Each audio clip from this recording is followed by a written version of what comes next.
이제 요한복음 오늘 세 번째 시간인데요. 본문으로 바로 들어가겠습니다. 6절을 보시면 6절 하나님께로부터 보내심을 받은 사람이 있으니 그의 이름은 요한이라. 이 두 가지 명제가 건져집니다. 첫째는 요한을 소개하는데 두 가지로 소개했어요. 첫째는 보냄을 받은 자다. 이것은 역시 우리 성도들에게도 매우 중요한 첫 번째 정체성이어야 합니다. 우린 누굽니까? 보냄을 받은 자입니다. 별로 실감을 안 하시는 표정이신데 우린 누굽니까? 보냄을 받은 자예요. 누구에게로부터? 하나님께로부터. 여러분, 이 인식이 얼마나 중요한가 하면 구약의 요셉 같은 경우에도 이 정체성에 눈 열어지기 전까지는 운명이 기구해서 팔려온 줄 알았고 재수가 없어서 끌려온 줄 알았어요. 애굽으로. 그런데 형들의 조아림을 보고서야 그는 이런 고백을 토해냅니다. 하나님께서 생명을 구원하시려고 당신들보다 앞서 나를 보내셨나이다. 그래서 보냄을 받았다는 인식에 눈이 열어졌어요. 하나님의 전체 그림을 보기 전까지는 그냥 여느 청년처럼 늘 절망이요, 답답함이요, 깜깜함이요, 나는 가방끈도 짧고 스펙도 모자라고 이런 운명인 줄 알았어요. 그런데 그 모든 인생의 곡절 하나하나가 하나님의 전체 섭리에 눈이 열어지니까 한 단어가 바뀌어요. 팔려온 게 아니라 보냄을 받은 자였구나. 여러분들은 누굽니까? 이 땅에 그냥 우연히 던져진 존재가 이 속에는 한 명도 없어요. 나는 누구이냐? 보냄을 받은 자예요. 자, 근데 문제는 그 다음입니다. 누구께로부터? 하나님께로부터. 그러니까 보냄을 받은 자가 강조점이 아니에요. 여기서 진짜 강조하고자 하는 것은 나를 누가 보냈느냐? 누가 보냈습니까?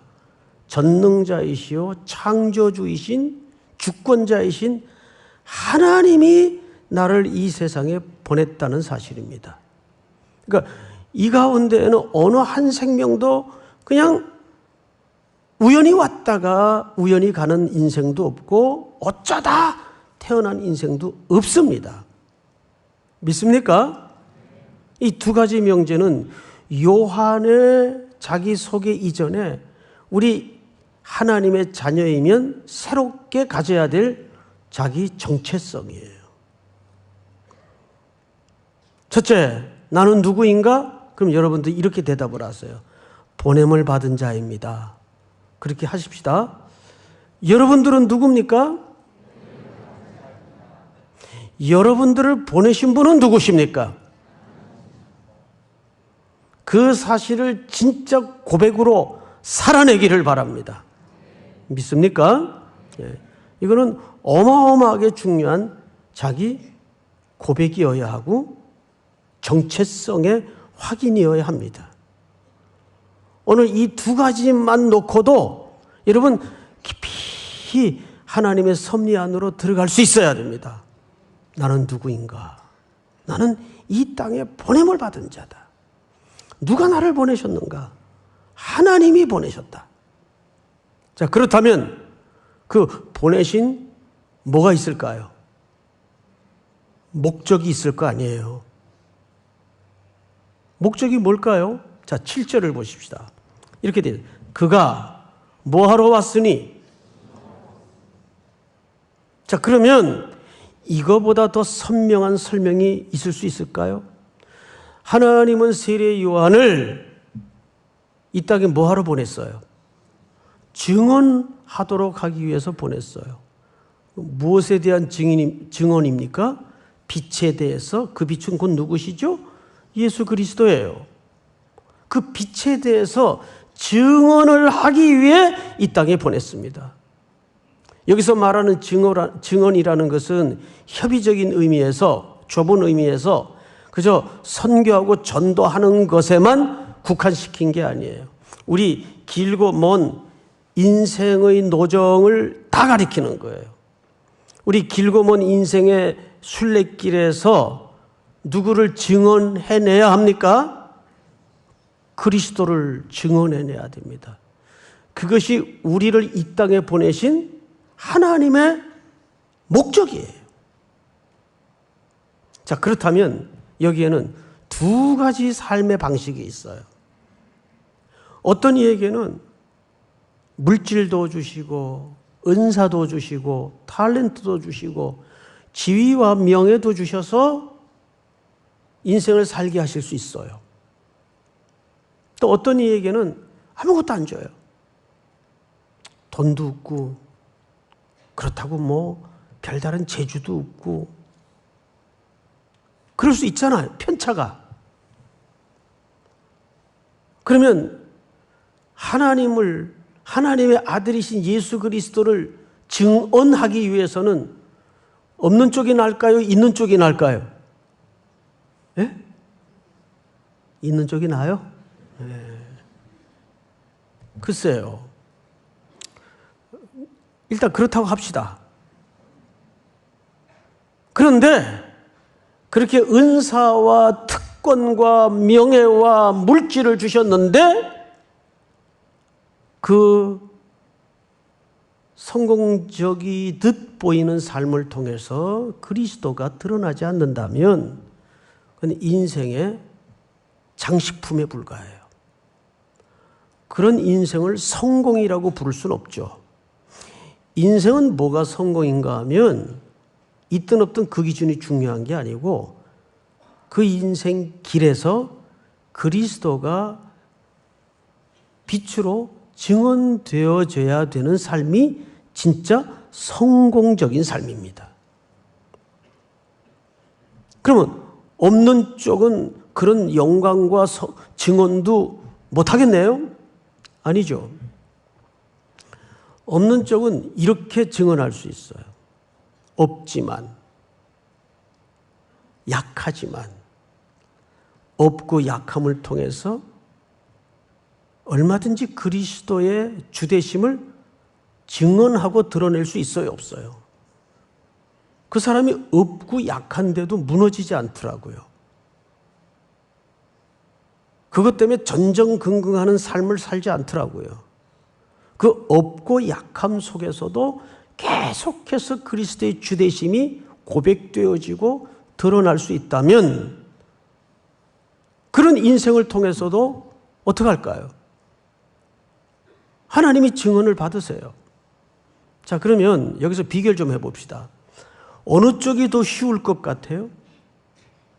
없이 증언자로 사는 삶이 쉬울 것 같아요? 있고 가지고서 증언자로 사는 삶이 쉬울 것 같아요? 그건 사람에 따라서 다를 수 있겠지만 보편적으로 없고 약한 인생의 툴을 가지고 증언자로 사는 게 사실 훨씬 힘들죠. 그러면 하나님은 실력 있는 자에게 힘든 역할을 맡길까요? 실력 없는 자에게 힘든 역할을 맡길까요? 솔직히 대답해 보세요. 실력 있는 자에게 힘든 역할을 맡깁니다. 가만히 보면 집집마다 애들도 그래요. 어떤 엄마는 철딱서니 없이 와서 막 애들을 위해서 자랑을 해요. 우리 애는 공부도 잘하고 말도 잘 듣고 그냥 신앙생활도 잘하고 그만한 애들이 없다 그래요. 봐도 진짜 그래요. 근데 듣는데 좀 거북스럽죠. 그러면 그렇게 얘기를 합니다. 꼭. 근데 어머니 그런 자랑은 어디 가서 하지 마시고 나한테만 하세요.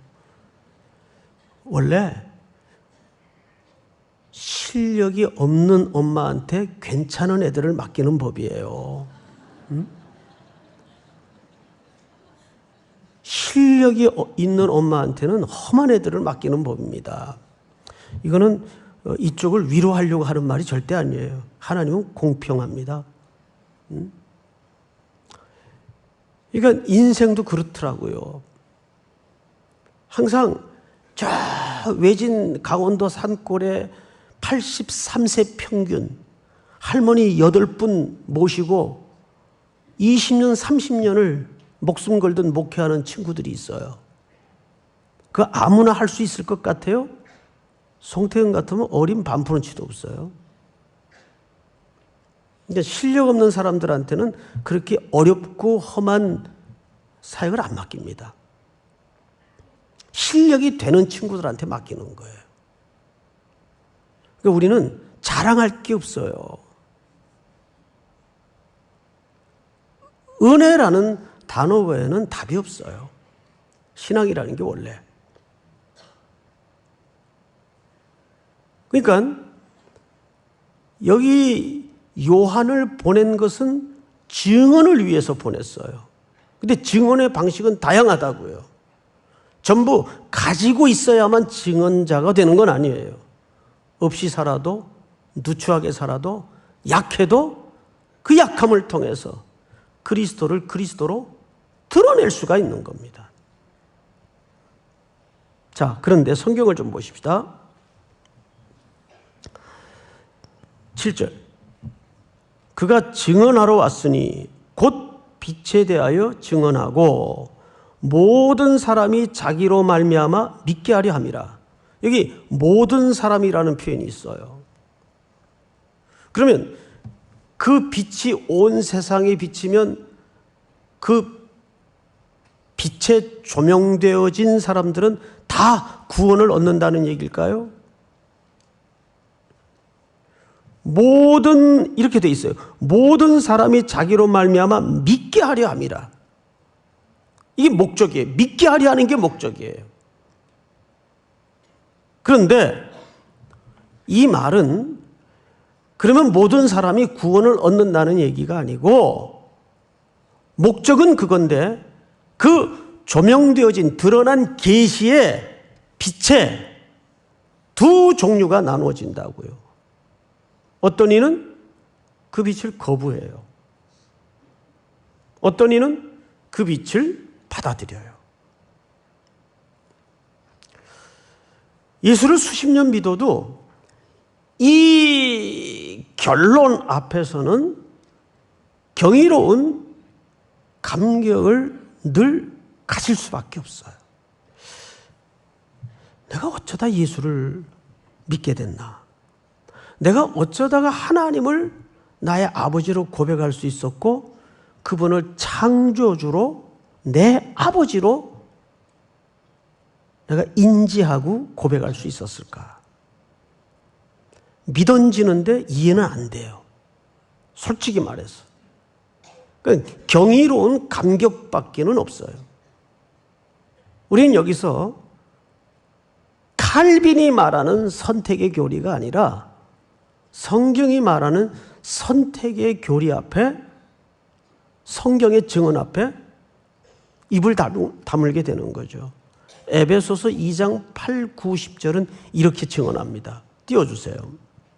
너희는 그 은혜에 의하여 믿음으로 말미암아. 그러니까 믿음은 뭐란 얘기입니까? 은혜란 얘기예요. 내가 믿은 게 아니에요. 내가 결단하고 내가 의지적으로 믿었다는 말이 아니고 하나님께서 죽어 있는 우리 영적인 데다가 선물을 주신 거예요. 선물을. 은혜로 말미암아 믿음으로 은혜에 의하여 믿음으로 말미암아 구원을 받았으니 이것은 너희에게서 난 것이 아니요 하나님의 뭐라? 선물이라. 여러분, 선물은 사랑해서 기뻐서 거저주는 게 선물이에요. 그런데 어떤 대가를 바라고 주는 건 뭐예요? 뇌물이에요. 그거는. 하나님이 우리한테 뇌물 줄 이유가 뭐가 있어요? 그렇잖아요. 모자람이 없고 완전하시고 전능하신 분이 행위에서 난 것이 아니니 이는 누구든지 뭐하지 못하게 함이라? 자랑하지 못하게 함이라. 그러니까 나는 믿었고 그래서 구원을 얻었고 너는 안 믿었고 그래서 지옥을 갔다, 이 논리가 아니란 말이에요. 그냥 자랑하지 못하게 하려고 우리에게 믿음의 은혜를 주셔서 구원이라는 선물을 허락해 주신 거예요. 다음 절 다 같이 시작. 우리는 그가 만드신 바라 그리스도 예수 안에서 선한 일을 위하여 지으심을 받은 자니 이 일은 하나님이 전에 예비하사 우리로 그 가운데서 행하게 하려 하심이니라. 아멘. 이렇듯 빛이 이 세상에 와서 온 세상을 두루 비추는 계시가 드러났어요.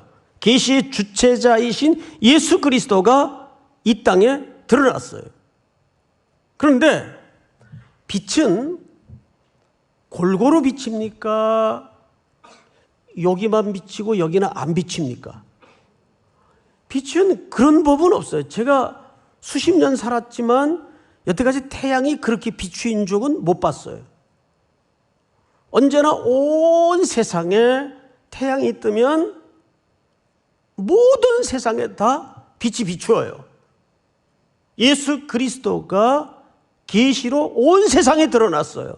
근데 문제는 그 빛을 빛으로 받아들이는 사람이 있고 그 빛을 빛으로 거부하는 사람이 있더라고요. 그 이야기를 8절에서 이렇게 소개하죠. 그는 이 빛이 아니요 이 빛에 대하여 증언하러 온 자라 참 빛 곧 세상에 와서 각 사람에게 비추는 빛이 있었나니 그가 세상에 계셨으며 세상은 그로 말미암아 지은 바 되었으되 세상이 그를 뭐하지 못하였고 알지 못하였고. 자, 우리는 여기서 세 가지 중요한 점을 인식하고 고백해야 됩니다. 첫째, 8절입니다. 그는 누굴 가르치죠? 세례 요한을 가리키. 그는 이 빛이 아니요 뭐예요? 빛에 대하여 증언하러 온 자예요. 자, 이것은 우리 그리스도인이 이 세상에서 살아가는 삶의 태도이어야 한다는 이야기를 이렇게 소개합니다. 자, 가끔 가다가 자기가 빛의 노릇을 하는 사람이 있어요.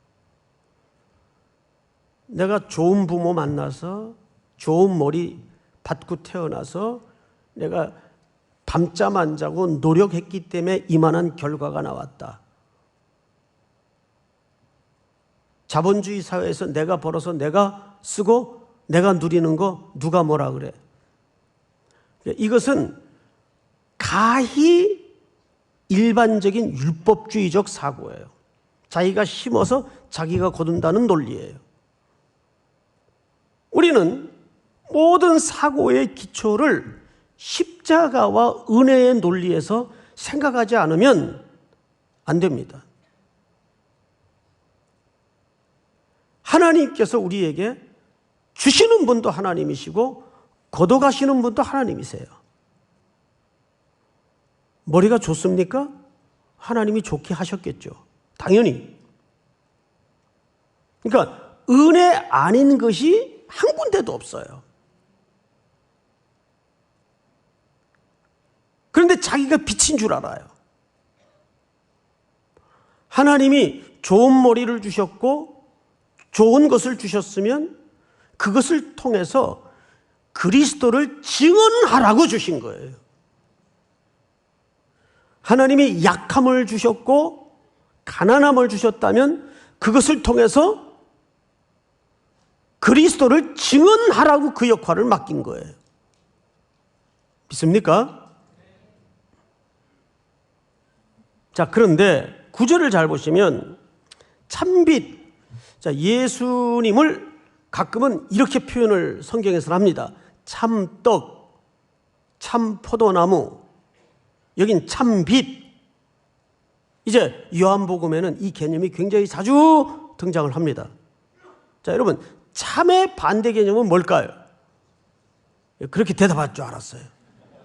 거짓 아닙니다.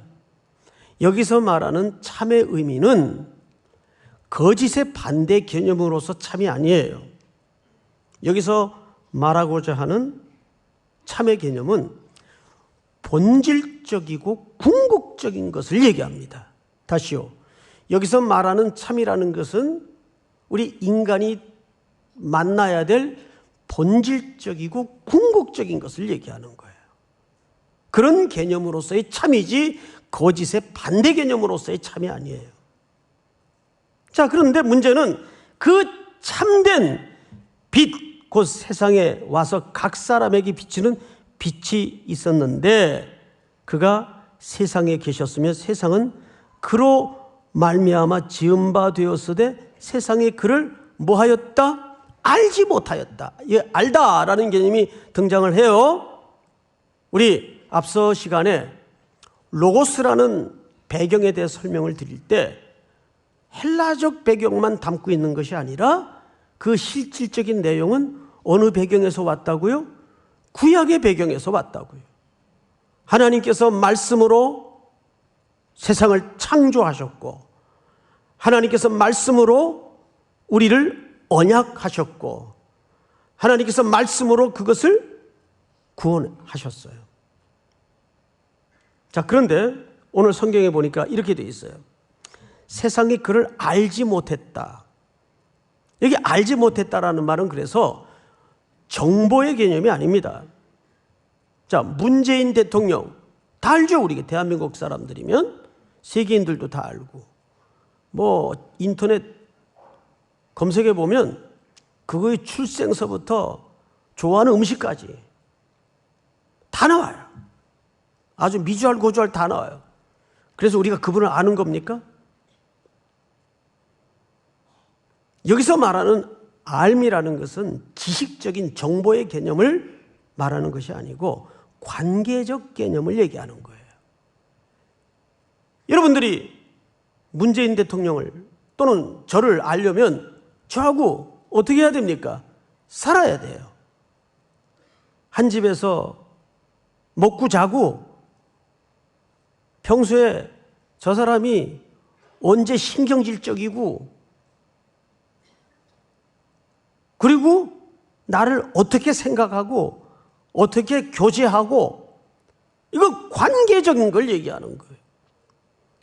마리아가 천사의 수태고지 앞에 유명한 고백을 하죠. 내가 사내를 알지 못하니 그 남자가 어떻게 생겼는지 모른다는 얘기입니까? 그 얘기 아니잖아요. 거기서 말하는 알지 못한다는 말은 관계적 개념을 얘기하는 거 아니에요? 너희가 때가 오래므로 마땅히 선생이 되어야 할 터인데 아직도 말씀의 초보가 무엇인지 다시 누구에게 가르침을 받아야 할 자가 되었으니 이는 의의 말씀을 뭐하지 못한 자요? 경험하지 못한 자요. 바로 그 단어입니다. 경험하지 못한 자요. 부부가 살림을 살듯. 사랑하는 성도 여러분, 그런데 빛이 세상에 오셨는데 그 주인이 오셨는데 세상이 그를 알지 못했다는 말은 즉 거절했다 그 말이에요. 자, 다음 절을 한번 보실까요? 11절 다 같이 시작. 자기 땅에 오매 자기 백성이 영접하지 아니하였으나. 자, 알지 못했다는 말이 어디로 동의어로 확대됩니까? 영접하지 않았다. 환영하지 않고 수용하지 않고 받아들이지 않았다 그 말이에요. 거절했다 그 말이에요. 제가 요즘 여러분들에게 자주 여쭙는 질문 하나가 있어요. 사람들이 하나님을 무시하는 겁니까? 무지하는 겁니까? 무시하는 게 아니에요. 무지해서 무시하는 겁니다. 이 알지 못했다는 말은 무지한 거예요. 그러니까 이 무지함이 얼마나 무서운 죄인지 몰라요, 사람들이. 알지 못하는 게 죄예요. 다시 말해서 사람들은 왜 하나님을 무시하느냐? 모르니까. 그분이 전능하신 분인지 나를 위해 어떻게 사랑하시는지 독생자 예수 그리스도까지 십자가에 왜 내어놓으셨는지 이거 모르니까 무시하는 거예요. 에이, 하나님이 어디 있어? 이 광명천지에. 무지하니까 그 결과가 어떤 태도로 나오게 되는 거죠? 무시하는 거예요. 그래서 호세아가 뭐라 그랬어요? 우리가 여호와를 알자, 힘써 여호와를 알자. 하나님에 대해서 조사하라는 얘기입니까? 그 얘기 아니잖아요. 그럼 뭐 하라는 얘기예요? 그분 안으로 들어가라 그 말이에요. 그분과의 관계로 들어가라 그 말이에요. 그래서 요한복음에서는 믿음이라는 주제가 굉장히 많이 나올 겁니다. 앞으로.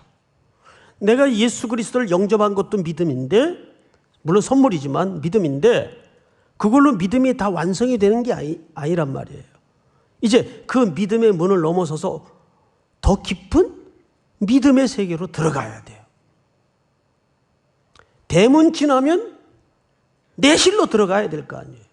그런데 우리는 대문만 겨우 통과해 놓고 뭐라고 하고 있는 겁니까? 할렐루야. 너 대문 통과했어? 통과했지. 우린 동지야. 그걸로 끝나는 거예요. 홍해 건넜어? 건넜지.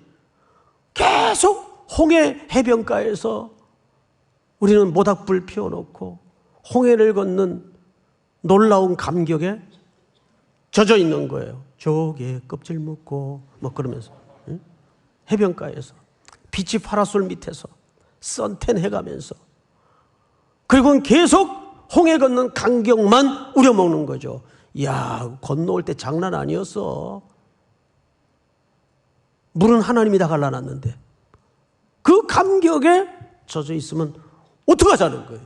이제는 광야를 지나서 더 부요한 하나님 안에 사는 삶의 믿음의 세계로 들어가야 되는데, 아직도 해변가에서 해변의 추억을 읊조리고 있다면 안 되는 거죠.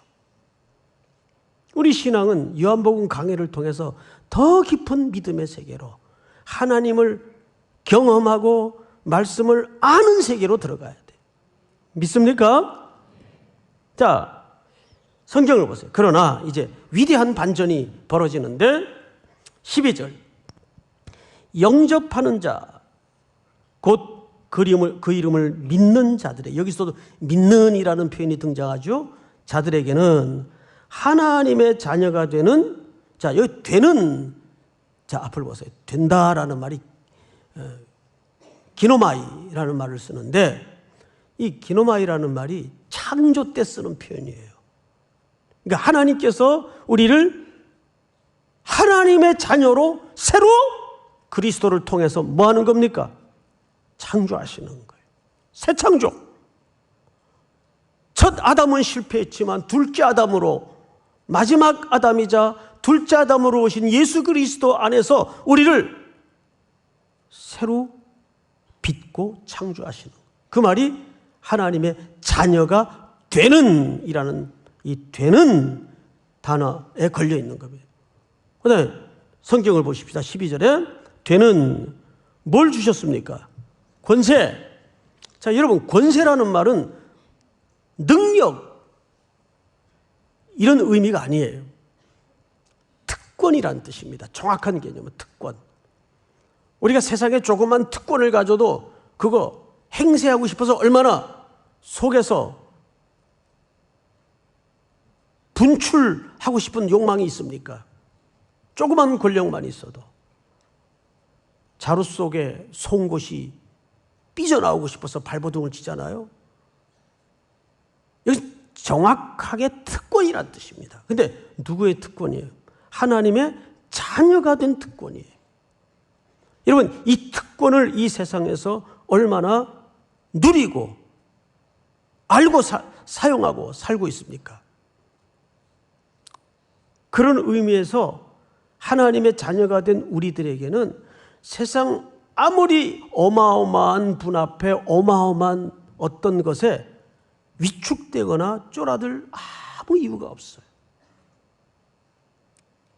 사랑하는 성도 여러분, 우리에게는 어떤 누구도 흉내낼 수 없고 대체할 수 없는 특권이 있는가 하면 하나님의 자녀가 되는 특권이 주어졌어요. 여러분, 그 특권을 가진 자다우게 이 세상에서 살아내고 있나요? 근데 우리는 계속 그 특권에 비해서는 아무것도 아닌 이 땅의 거품처럼 사라지거나 제한되거나 없어질 것에 거의 평생의 운명을 건 삶의 태도가 있잖아요.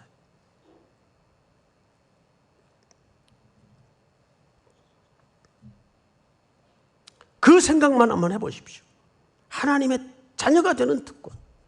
근데 이것을 세 가지 부정문과 한 가지 긍정문으로 13절에서 이렇게 요약합니다. 첫째, 이는 혈통으로나, 그러니까 하나님의 자녀가 되는 것은 엄마 아버지가 사랑을 해서 되는 것도 아니고 혈통으로나 육정으로나 어떤 성적인 욕구로 되는 것도 아니고, 여기에서는 부정적인 성적인 욕구를 얘기한 게 아니, 사락스라는 말은 그냥 인간에게 있는 내추럴한 어떤 본능을 얘기하는 거예요. 그것으로 되는 것도 아니고 혈통으로나 육정으로나 사람의 뜻, 이 아버지의 남자의 뜻을 따라서 우리가 이 땅에 태어나는 게 아니란 말이에요. 오직 어디서 난 자들이니라? 하나님께로부터 난 자들이니라.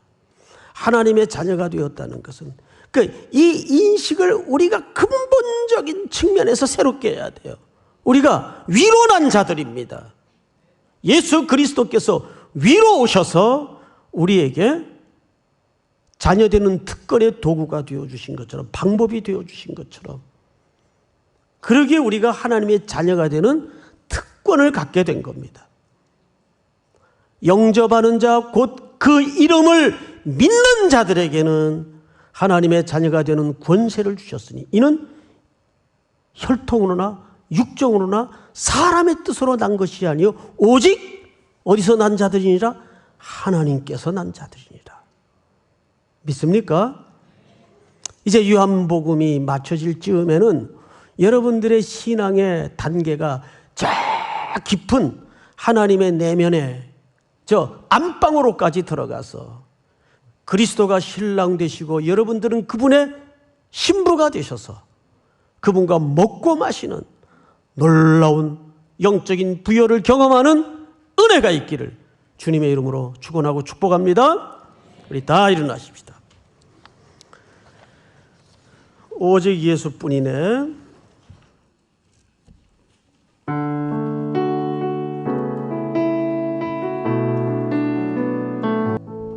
성경은 왜 예수 그리스도를 알파와 오메가로 설명했을까요? 그분으로부터 세상은 시작이 되었고 그분으로 말미암아 세상은 완성된다는 것입니다. 우리 인생이 그 안에 놓여져 있습니다. 오직 예수 외에는, 참빛 외에는, 은혜 외에는 우리 인생을 분석할 수도 없고 설명할 수도 없습니다. 다시 한번 이 요한복음의 말씀을 듣는 과정에 우리 믿음의 세계가 더 그분 안으로 깊이 부여해지는 은혜를 경험하게 하여 주시옵소서.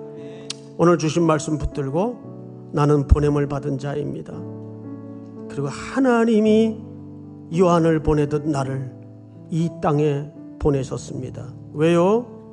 증언토록 하기 위해서, 예수 그리스도를 드러내도록 하기 위해서. 오늘 주신 말씀 붙들고 계속되는 선교의 일정을 위해서, 또 여러분들이 오늘 고단한 한 주간의 삶을 마치고 한 주를 시작하는 첫날 가지고 나온 모든 소소한 기도 제목에서부터 혼자는 도저히 감당할 수 없는 엄청난 문제까지도 나를 위해 대속의 죽음을 죽으신 그 십자가 밑에 그 기도에 고단한 짐을 풀어내고 주여 한번 부른 다음에 통성으로 다 같이 기도합니다. 주여